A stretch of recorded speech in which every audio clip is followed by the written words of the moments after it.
Class 10th का धमाकेदार result, जी हाँ, सीबीएसई क्लास 10th का धमाकेदार रिजल्ट आ चुका है और बहुत से छात्र छात्राओं ने इसमें अपना परचम लहराया है। आइए बात करते हैं मेरठ टॉपर विवान अग्रवाल से। हेलो विवान। हेलो।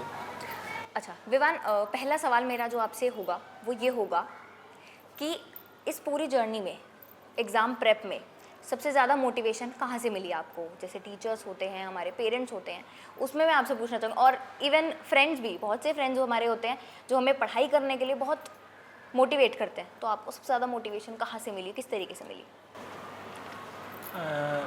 घर पे पेरेंट्स ने बहुत मोटिवेट किया और फिर स्कूल में देखा जाए तो जैसे फ्रेंड्स थे, कभी उनके ज़्यादा मार्क्स आते थे तो फिर उसे देख के लगता था कि और ज़्यादा मार्क्स लाने, तो ऐसे करके भी मोटिवेशन आती है और टीचर क्लास में भी पढ़ाते हुए भी मोटिवेट करते हैं, तो उसकी वजह से हुआ।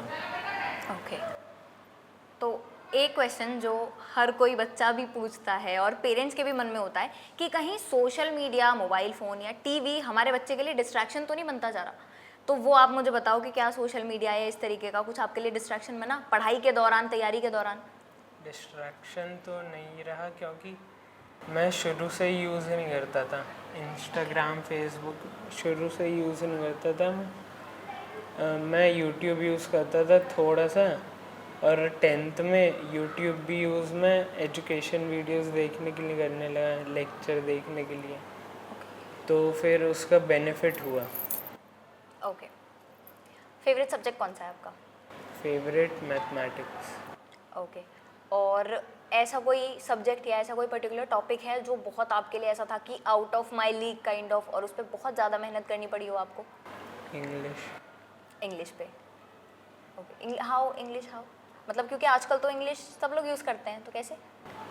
इंग्लिश यूज़ करना तो आसान है, पर उसमें हम एग्ज़ाम में लिखने में प्रॉब्लम आती है क्योंकि वो examiner grammatical errors and all. से वो कहीं भी काट सकता है, मिस्टेक हुई तो वो एग्ज़ामिनर पे डिपेंड करता है, तो लिखते वक्त हमें परफेक्ट होना पड़ता है, तो उसमें मेहनत लगती है। ओके, एग्ज़ाम प्रेपरेशन के दौरान वो जो 1-1.5 महीने का फेज़ होता है, उसमें आपने कोई पर्टिकुलर शेड्यूल बनाया था कि इतनी देर में पढ़ूंगा, फिर मैं एक ब्रेक लूँगा, फिर मैं वो ट्यूशन जाऊँगा, कोचिंग जाऊँगा, इस तरीके से कोई पर्टिकुलर शेड्यूल बनाया था आपने? हाँ। मतलब किस तरीके से था, कुछ बताएंगे आप? मतलब जैसे शुरू में जब उठे तो पहले तो स्टडी थी, मतलब पूरे, अगर हम एग्ज़ाम टाइम में देखें तो फुल टाइम स्टडी चलती थी, बस बीच में जो ब्रेक लेते थे उसमें लंच हो जाता था। ओके। और कभी कभी ट्यूशन भी चल जाते थे। ओके।